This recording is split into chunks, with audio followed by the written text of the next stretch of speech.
لله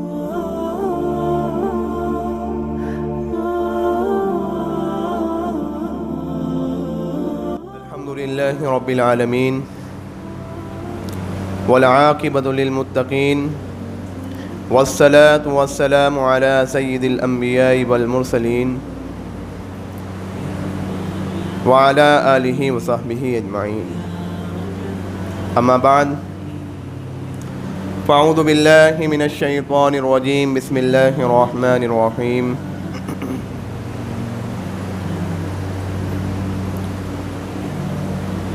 شهر رمضان الذي أنزل فيه القرآن هدى للناس وبينات من الهدى والفرقان صدق الله العظيم وصدق رسوله النبي الكريم ونحن على ذلك لمن الشاهدين والشاكرين والحمد لله رب العالمين.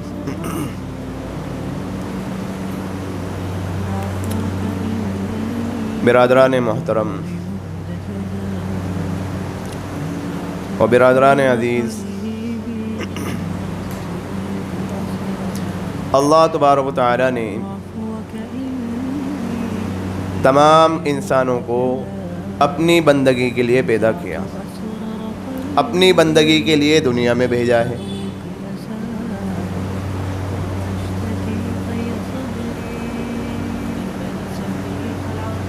اور انسان دنیا میں چند روز کا مہمان ہوتا ہے. انسان دنیا میں چند روز کا مہمان ہے. اپنی مہلت اور اپنی مدت مکمل کرنے کے بعد اسے اگلے سفر پر روانہ ہونا ہے. اگلا سفر آخرت کا سفر. تو خوش نصیب ہے وہ شخص جو اس مہلت اور مدت میں وہ اللہ کی عبادت میں وقت کو گزارے، اللہ کی رضا جوئی کے لیے وہ اپنے آپ کو صرف کرے.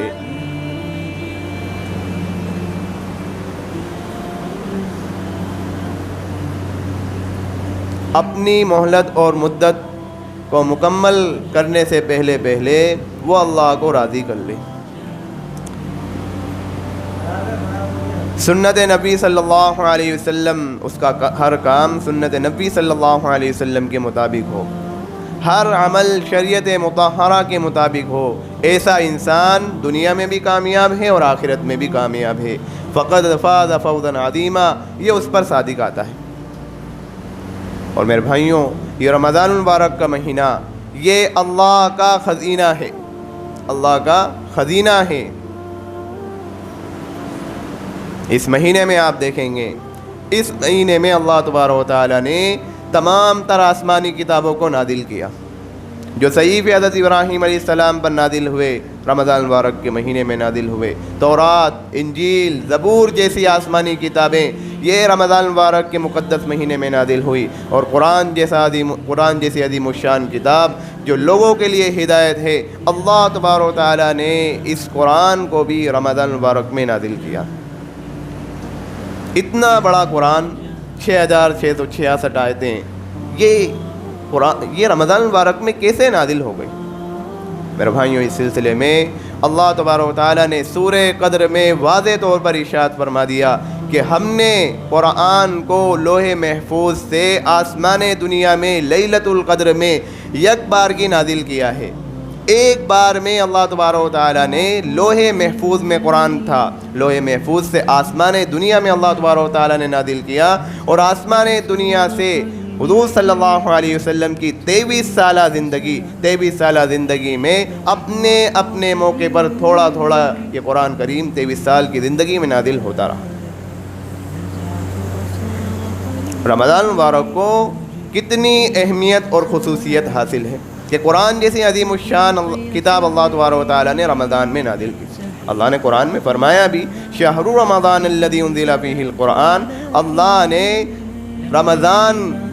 رمضان المبارک کے مقدس مہینے کی عظمت بڑھائی ہے. گویا کہ ہم نے یہ جو ایسا مہینہ ہے کہ ہم نے اس میں قرآن کو نازل کیا. اور قرآن وہ کتاب ہدی للناس جو لوگوں کے لیے ہدایت کا ذریعہ بنے گی.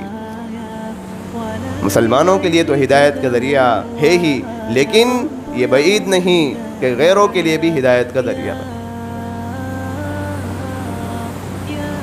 اور یہ مثال دور صحابہ سے ہی ملتی آتی کہ کس طرح سے قرآن عظیم الشان کتاب یہ لوگوں کے لیے ہدایت کا ذریعہ بنی۔ اور میرے بھائیوں، یہ رمضان مبارک کا وہ مہینہ کہ جس میں اسلام کی سب سے پہلی جنگ بدر کا واقعہ پیش آیا، 17 رمضان المبارک جمعے کا دن، آج 18 ہو گئی لیکن آج جمعے کا دن ہے، کل 17 تھی، تو کل وہ دن تھا جس میں اسلام کا سب سے پہلا غزوہ، سب سے پہلی جنگ بدر جو پیش آئی، وہ رمضان کا مقدس مہینہ تھا۔ یہ غزوہ کس طرح سے پیش آیا؟ حضور صلی اللہ علیہ وسلم مکہ المکرمہ سے مدینہ المنورہ ہجرت فرما کر آ گئے، لیکن دشمنان اسلام کفار قریش اتنی نفرت تھی کہ وہ مدینہ المنورہ میں جا کر مسلمانوں کے گھروں میں گھس کر ان کا ستیہ ناش کر دینا چاہتے تھے، اور یہ دھمکی وہ پہنچا بھی چکے تھے کہ عنقریب ہم تمہیں ماریں گے۔ اس کے لیے انہیں طاقت کی ضرورت تھی، تو انہوں نے کیا کیا، مکہ والوں نے ایک کارواں، ایک قافلہ ترتیب دیا جس میں مکہ کے ہر شخص کا ایک بڑا سرمایہ انہوں نے لگایا، اور اس قافلے اور اس کاروے کو جو لیبل لگایا وہ تجارتی، کہ یہ جو قافلہ ہے، یہ جو قافلہ جا رہا ہے، یہ ملک شام یہ تجارت کی غرض سے جا رہا ہے، لیکن حقیقت میں یہ ملک شام ہتھیار خریدنے کے لیے جا رہا تھا، اپنے آپ کو مضبوط کرنے کے لیے، ہتھیار سے لیس ہونے کے لیے، تاکہ مسلمانوں کا صفایا کر سکے۔ حضور صلی اللہ علیہ وسلم کو جب اس کی اطلاع ملی، آپ صلی اللہ علیہ وسلم مقام عشیرہ، ایک مقام ہے، مقام عشیرہ پر پہنچے، لیکن اس قافلے کا جو کمانڈر تھا وہ ابو سفیان تھا۔ ابو سفیان اپنے اس قافلے کو بچا کر لے گیا۔ حضور صلی اللہ علیہ وسلم جب وہاں پر پہنچے تو ابو سفیان اس قافلے کو بچا کر لے گیا تھا۔ اب حضور صلی اللہ علیہ وسلم نے ابو سفیان کے قافلے کے تعاقب کے لیے لوگوں کو دعوت دی، تو مختصر سی جماعت 313 12 رمضان 2 ہجری کو حضور صلی اللہ علیہ وسلم لے کر، اور لڑائی پیش نظر نہیں تھی۔ حضور صلی اللہ علیہ وسلم نے جو لوگوں کو جمع کیا، لڑائی کے لیے نہیں کیا تھا، بلکہ جو اطلاع ملی تھی کہ ابو سفیان جو قافلہ لے کے جا رہا ہے، کس غرض سے جا رہا ہے، اس قافلے کا تعاقب کیا جائے، حقیقت کو سمجھا جائے۔ تو موقع پر جو لوگ جمع ہو گئے ان کو ساتھ میں لے لیا۔ سامان جنگ بھی کوئی خاص نہیں، 2 گھوڑے، 17 اونٹ، جن پر باری باری صحابہ سوار ہوتے تھے۔ بئر ابی انابہ پر پہنچ کر پورے لشکر کا جائزہ لیا گیا، کم عمر لوگوں کو واپس لوٹا دیا، اور ابو لبابہ رضی اللہ عنہ کو مدینہ کا حاکم بنا کر واپس روانہ کیا۔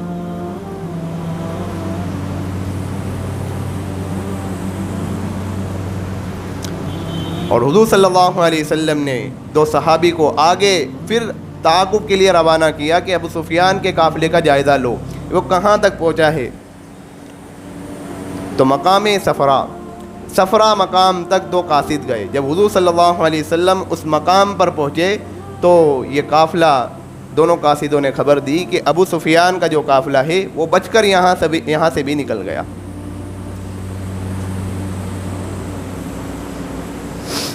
ابو سفیان کا قافلہ ملک شام پہنچ چکا تھا۔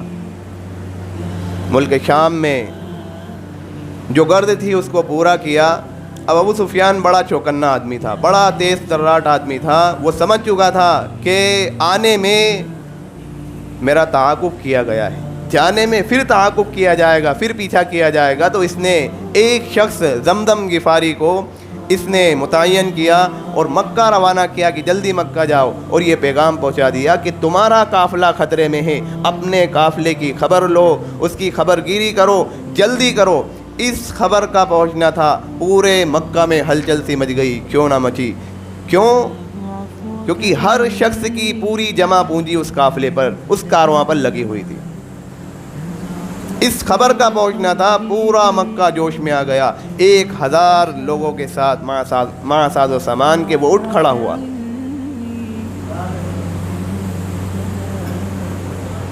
1000 مع ساز و سامان. اور اس لشکر کا جو کمانڈر ان چیف تھا اب ابو جہل تھا.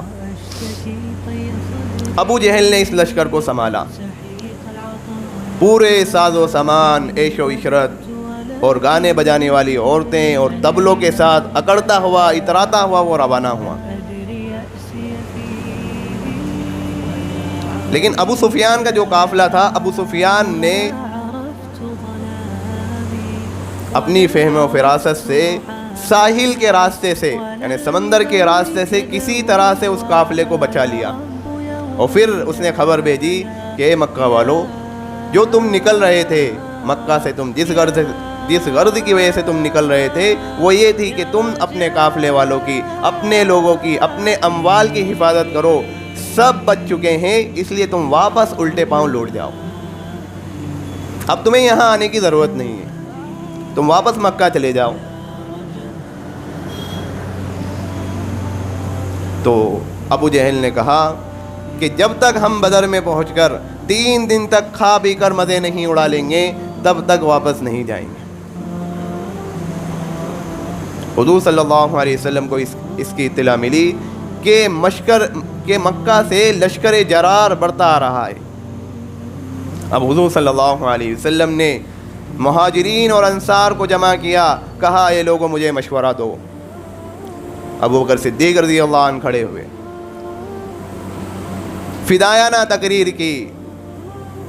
حضرت عمر رضی اللہ عنہ کھڑے ہوئے، انہوں نے بھی تقریر کی. مقداد بن اسود رضی اللہ عنہ کھڑے ہوئے، انہوں نے بھی فدایانہ تقریر کی. حضور صلی اللہ علیہ وسلم کا چہرہ فرط مسرت سے کھل اٹھا. لیکن حضور صلی اللہ علیہ وسلم پھر فرما رہے ہیں اے لوگوں مجھے مشورہ دو، اے لوگوں مجھے مشورہ دو. تو سعد بن معاذ رضی اللہ عنہ کھڑے ہوئے، کہنے لگے اللہ کے رسول، شاید آپ کا اشارہ انصار کی طرف ہے، آپ انصار سے کچھ کہنا چاہتے ہیں. حضور صلی اللہ علیہ وسلم نے فرمایا ہاں، اس کی وجہ بھی یہ ہے کہ انصار سے جو معاہدہ ہوا تھا وہ اس بات کا ہوا تھا کہ باہر سے کوئی دشمن وہ مدینۃ المنورہ پر حملہ آور ہوں گے تو انصار نبی کا ساتھ دیں گے، لیکن مدینہ سے باہر نکل کر دشمن سے مقابلہ کرنے کے لیے کوئی معاہدہ نہیں ہوا تھا. اور اب جو نوبت آ رہی ہے وہ مدینہ سے باہر جنگ کرنے کی نوبت آ رہی ہے. اس لیے میں انصار سے مشورہ کرنا چاہتا ہوں، انصار سے مشورہ لینا چاہتا ہوں. تو سعد بن معاذ رضی اللہ عنہ نے انصار کی طرف سے ترجمانی کی اور ایک فدایانہ تقریر کی. حضور صلی اللہ علیہ وسلم بڑے خوش ہوئے. حضور صلی اللہ علیہ وسلم نے فرمایا اللہ کے نام سے چلو، میں تمہیں بشارت دیتا ہوں، اللہ نے مجھ سے وعدہ فرمایا ہے کہ اللہ ابو سفیان اور ابو جہل کی 2 جماعتوں میں سے کسی ایک جماعت پر ضرور فتح نصیب کرے گا، ایک جماعت پر ضرور فتح ہوگی.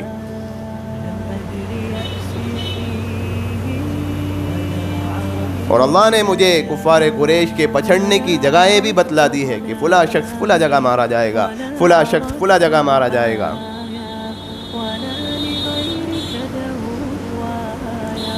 اب کفار قریش جو تھے وہ پہلے ہی بدر میں پہنچ گئے. بدر میں پہنچ کر انہوں نے جو پانی کے حوض ہوتے ہیں، پانی کے چشموں پر قبضہ کر لیا، مناسب جگہوں کو اپنے لیے چھانٹ لیا. جب مسلمان وہاں پر پہنچے تو نہ انہیں صحیح سے پانی ملا اور نہ مناسب جگہیں ملی، بلکہ ایک ریتیلا میدان تھا جس پہ چلنا بھی دشوار تھا، پیر ریت میں دھس رہے تھے. اللہ تبارک و تعالیٰ نے بھی باران رحمت کو نازل کیا تو جو ریت تھی وہ جم گئی اور مسلمانوں نے چھوٹے چھوٹے حوض بنا کر پانی کو بھی جمع کر لیا. میرے بھائیوں، اس غزوے میں، اس جنگ میں اللہ تبارک و تعالیٰ کی کھلی مدد اتری. حضور صلی اللہ علیہ وسلم نے صبح کو لڑائی کی تیاری کی، اپنے صحابہ کی صفوں کو ہموار کیا اور حضور صلی اللہ علیہ وسلم اسی رات میں صحابہ کو لے کر میدان میں گئے اور کفار قریش کی قتل گاہوں کو بھی بتایا کہ فلاں فلاں شخص فلاں جگہ مارا جائے گا، فلاں شخص فلاں جگہ مارا جائے گا۔ اور میرے بھائیوں، ایک صحابی فرماتے ہیں کہ حضور صلی اللہ علیہ وسلم نے جو بشارت اور جو پیشن گوئی پہلے کی تھی کہ فلاں شخص فلاں سردار وہاں مارا جائے گا، وہاں مارا جائے گا، وہ وہیں مرے پڑے تھے، 1 انچ بھی ادھر ادھر نہیں تھے۔ تو صبح کو حضور صلی اللہ علیہ وسلم نے ایک درخت کی جڑ میں تمام صحابہ کو نماز پڑھائی اور اپنے صحابہ کی صفوں کو ہموار کیا۔ حضرت سعد بن معاذ رضی اللہ عنہ کے مشورے سے حضور صلی اللہ علیہ وسلم کے لیے ایک ٹیلے پر ایک چھپر بنایا گیا جہاں سے پورا میدان کارزار نظر آتا تھا۔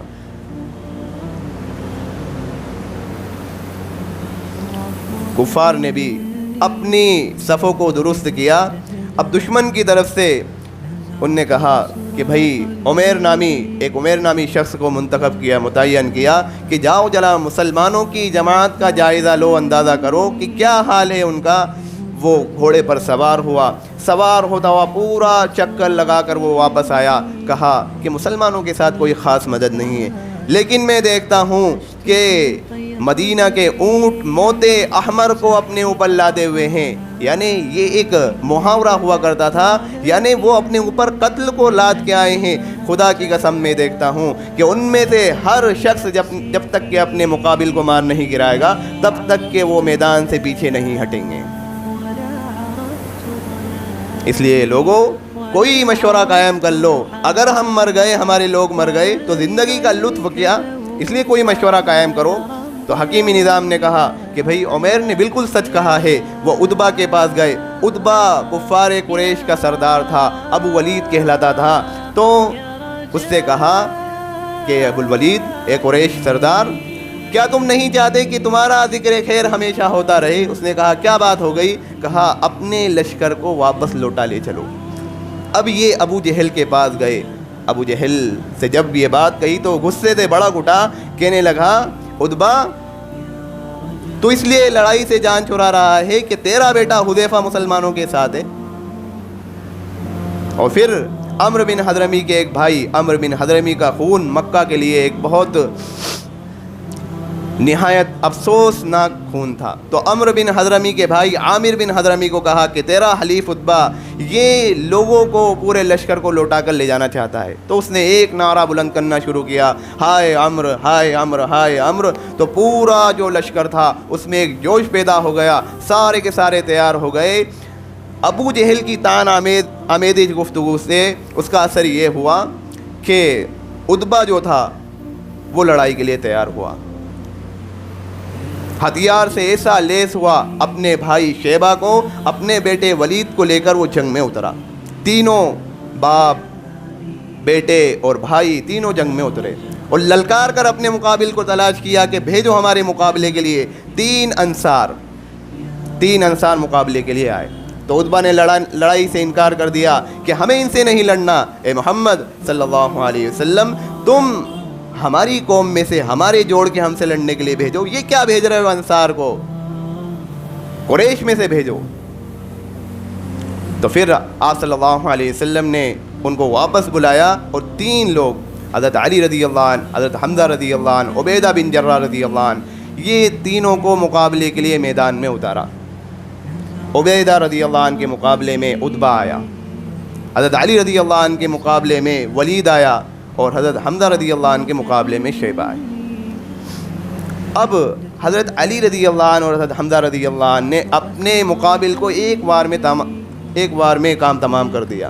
عبیدہ رضی اللہ عنہ نے اپنے مقابل کو زخمی کیا، لیکن اس نے بھی ایک تلوار ماری جس کی وجہ سے پیر کٹ گیا۔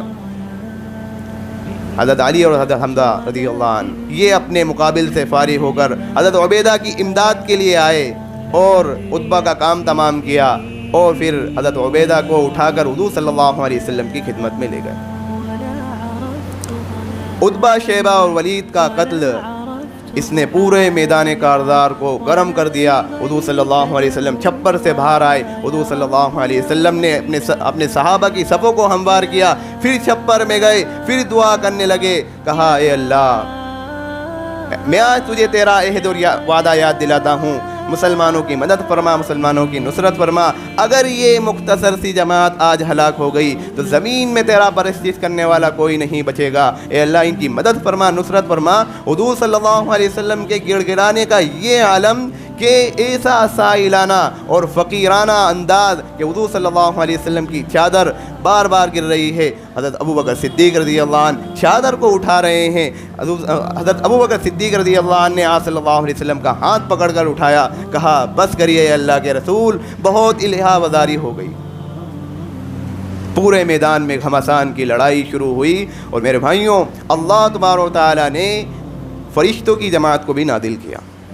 پہلے 1000، پھر 2000، پھر 2000، کل 5000 فرشتے مسلمانوں کی امداد کے لیے یہاں پر آئے، اور کفار نے ان فرشتوں کی جماعت کو دیکھا۔ مسلمانوں کی جماعت نے عام طور پر نہیں دیکھا، لیکن قرآن کریم کی آیت اور حضور صلی اللہ علیہ وسلم کے احادیث سے مرفوعاً یہ بات ثابت ہے، اس میں شک و شبہ کی کوئی گنجائش نہیں۔ اور میرے بھائیوں یاد رکھنا چاہیے، یہ دنیا جو ہے یہ عالم اسباب ہے، اس کی رعایت کے لیے فرشتوں کی جو جماعت تھی وہ لشکر کی صورت میں مسلمانوں کی امداد کرنے کے لیے آئی، ورنہ ایک فرشتہ کافی تھا سب کے لیے۔